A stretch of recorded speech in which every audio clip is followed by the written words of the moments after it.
जी अल्हम्दुलिल्लाह।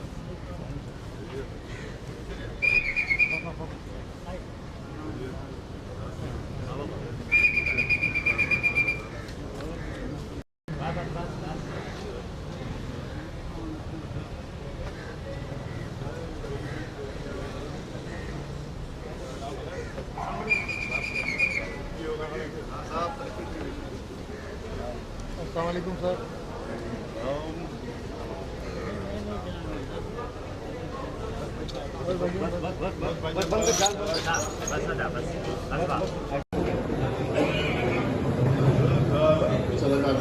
सर ये ज़िमनी इंतखाबात भी होने जा रहे हैं और बलदियाती भी, तो क्या लगता है कराची में किसका पलड़ा भारी रहेगा? इमरान खान दोनों सीटों पे।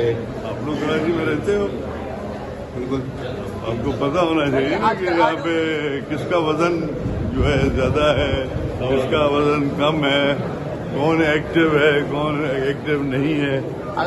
अगर साहब आजकल ऑडियो बड़ी लीक हो रही है। हाँ? आजकल ऑडियो बड़ी लीक हो रही है। क्या हो रही है? ऑडियो लीक हो रही है। ऑडियो लीक्स भी होती हैं, ऑडियो के साथ वीडियो भी बन जाती है, तो ये तो पाकिस्तान में हर चीज होती रहती है। ये सियासत का हिस्सा है। ये कारनामे होते हैं लोगों के जो ये चीजें करते हैं। क्या कर सकते हैं आप किसी को पकड़ सकते हैं? क्या है आपके? ठीक है, खैरियत से आप ठीक ठाक?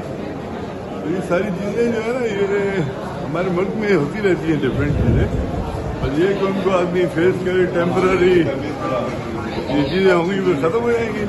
ठीक है सर, थैंक यू सर।